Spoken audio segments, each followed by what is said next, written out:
दुनिया के अमीरों की बात करें तो बिल गेट्स के पास 86 अरब डॉलर जबकि वॉरेन बफेट के पास लगभग 76 अरब डॉलर की संपत्ति है। लेकिन टाटा इंडस्ट्रीज के मालिक रतन टाटा के पास लगभग 130 अरब डॉलर की संपत्ति है। रतन टाटा अपनी कमाई का 65% हिस्सा दान कर देते हैं। उनकी कंपनी का जो भी प्रॉफिट होता है वह उसे समाज कल्याण के लिए दान कर देते हैं। यह पैसा उनकी निजी फाइनेंशियल स्टेटमेंट में दर्ज नहीं होता। इसीलिए रतन टाटा की निजी संपत्ति 100 करोड़ से ऊपर नहीं जाती। मैं झूठी चमकदमक में विश्वास नहीं करते हैं। रतन टाटा सालों से मुंबई के कोलाबा में पुस्तकों एवं कुत्तों से भरे हुए एक बैचलर फ्लाइट में रहते हैं। आप जैसे देशों में और आपके आसपास तथा एशिया के कुछ हिस्सों में घोर गरीबी, भूख व कुपोषण बच्चे देखते हैं और आप अपने आप को देखते हैं जो आराम से सुखपूर्वक जी रहे होते हैं। मुझे लगता है यह कोई बहुत ही और संवेदनशील व्यक्ति होगा जो यह नहीं सोचेगा उनके लिए कुछ किया जाना चाहिए। किसी भी कार्य को पूरा करने की समय सीमा होनी चाहिए और वही कार्य करना चाहिए जिसे करने में आनंद आता हूँ।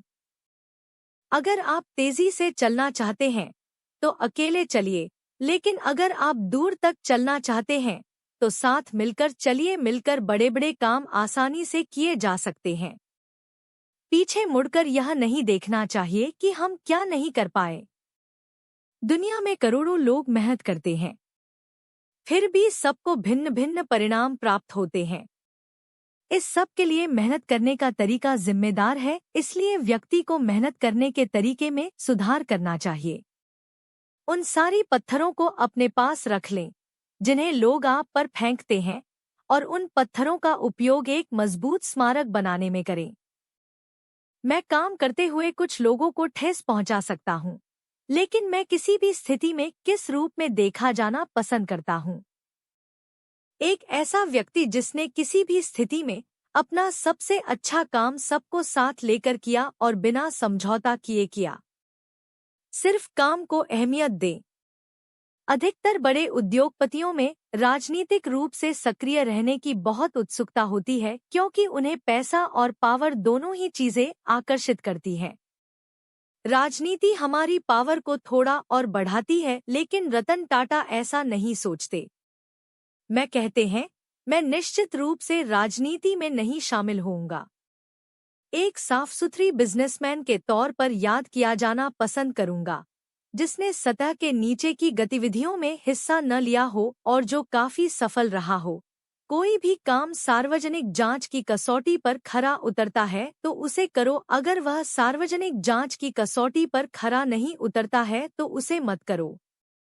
जीवन में केवल अच्छी शैक्षिक योग्यता अच्छा कर ही काफी नहीं है। आपका लक्ष्य होना चाहिए एक संतुलित व सफल जिंदगी जी चाहे। संतुलित जीवन का अर्थ है आपका स्वास्थ्य, लोगों से अच्छे संबंध और मन की शांति, सब कुछ अच्छा होना चाहिए। सम्मान कमाया जाता है, उसकी डिमांड नहीं की जा सकती। रतन टाटा को भारत और दुनिया भर में कौन नहीं जानता है। रतन टाटा देश के चहेते उद्योगपतियों का एक ऐसा चेहरा जिसे हर कोई जानता है। वह टाटा समूह के अध्यक्ष थे, जो कि भारत के सबसे बड़े व्यापारिक समूह में से एक है, जिसकी स्थापना जमशेदजी टाटा ने की थी और इनके परिवार की पीढ़ियों ने इसका विस्तार किया है और इसे और अधिक मजबूत बनाया है। टाटा दुनिया की सबसे छोटी कार बनाने के लिए पूरी दुनिया में प्रसिद्ध हुई थी। रतन टाटा का प्रारंभिक करियर 1962 में टाटा ग्रुप में शुरू हुआ। टाटा ग्रुप के बिजनेस को दूसरे देश में उन्होंने विस्तार किया है। रतन टाटा को 2008 में पद्म विभूषण, पद्म भूषण और 2000 में इन्हें पद्म भूषण से सम्मानित किया गया है। अब यह अपने चैरिटी से जुड़े कार्य में व्यस्त रहते हैं। रतन टाटा का जन्म 28 दिसंबर 1937 मुंबई में हुआ था। उनके पिता का नाम नवल टाटा और उनकी माता का नाम सूनी टाटा है। इनके दादा का नाम जमशेद टाटा था। रतन टाटा की एक सौतेली माँ भी है जिसका नाम सिमोन टाटा है। सिमोन का एक पुत्र है जिसका नाम नोएल टाटा है। नवल और सोनू टाटा ने रतन टाटा को गोद लिया था जब ये मात्र 10 साल की उम्र में ही अपने माता पिता से अलग हो गए थे। जब रतन टाटा 10 साल के थे तब वे अलग हो गए। फिर उन्हें उनकी दादी नवाजबाई टाटा ने जेएन पेटेट पारसी अनाथालय के माध्यम से औपचारिक रूप से गोद ले लिया। रतन टाटा का पालन पोषण उनके सौतेले भाई नोएल टाटा के साथ हुआ। रतन टाटा की शुरुआती शिक्षा मुंबई के कैंपियन स्कूल से हुई, जहां उन्होंने 8वीं कक्षा तक शिक्षा प्राप्त की। उसके बाद वो cathedral and John Connon school में चले गए।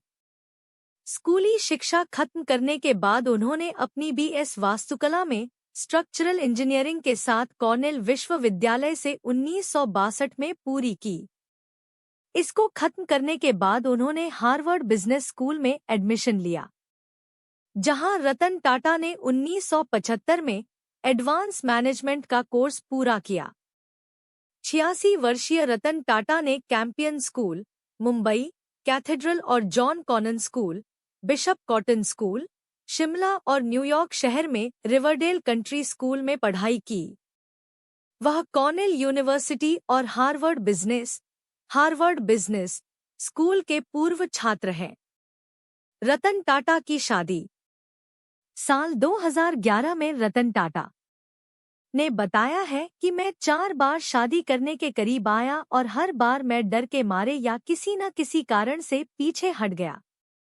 लॉस एंजल्स में काम करने के दौरान एक बार उन्हें एक लड़की से प्यार हो गया और उनके परिवार के किसी सदस्य के बीमार होने के कारण उन्हें भारत लौटना पड़ा।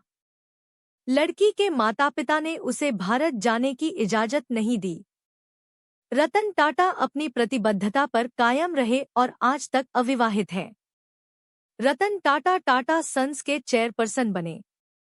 जब जेआरडी टाटा ने 1991 में टाटा सन्स के अध्यक्ष पद से इस्तीफा दिया, तो उन्होंने रतन टाटा को अपना उत्तराधिकारी नामित किया। उन्हें कई कंपनियों के प्रमुखों के कड़े प्रतिरोध का सामना करना पड़ा, जिन्होंने अपनी अपनी कंपनियों में कई दशक बिताए। रतन टाटा ने सेवानिवृत्ति की आयु निर्धारित करके उन्हें प्रतिस्थापित करना शुरू कर दिया। उन्होंने आगे प्रत्येक कंपनी के लिए समूह कार्यालय को रिपोर्ट करना अनिवार्य कर दिया। उनके नेतृत्व में टाटा सन्स की ओवरलैपिंग कंपनियों को एक समन्वित समग्रता में व्यवस्थित किया गया। उनके 21 वर्षों के नेतृत्व के दौरान राजस्व 40 गुना से अधिक और लाभ 50 गुना से अधिक बढ़ गया। उन्होंने टाटा मोटर्स को जगुआर लैंड रोवर का अधिग्रहण और टाटा स्टील को कोरस का अधिग्रहण किया, जिससे संगठन एक बड़े पैमाने पर भारत केंद्रित समूह से एक वैश्विक व्यवसाय में बदल गया। 75 वर्ष के होने पर रतन टाटा ने 28 दिसंबर 2012 को टाटा सन्स के अध्यक्ष के रूप में पद छोड़ दिया। साइरस मिस्त्री को उनका उत्तराधिकारी नामित किया गया था, लेकिन निदेशक मंडल और कानूनी प्रभाग ने 24 अक्टूबर 2016 को उन्हें हटाने के लिए मतदान किया और रतन टाटा को फिर अध्यक्ष बनाया गया। रतन टाटा के उत्तराधिकारी को खोजने के लिए रतन टाटा टीवीएस समूह के प्रमुख वेणु श्रीनिवासन, बेन कैपिटल के अमित चंद्रा, पूर्व राजनयिक रोनेन सेन और लॉर्ड कुमार भट्टाचार्य की एक चयन समिति का गठन किया गया था। समिति ने 12 जनवरी 2017 को नटराजन चंद्रशेखरन को टाटा सन्स का चेयरपर्सन नामित किया। रतन टाटा ने अपनी व्यक्तिगत बचत को स्नैपडील, टी-बॉक्स और कैशकरो.com में निवेश किया।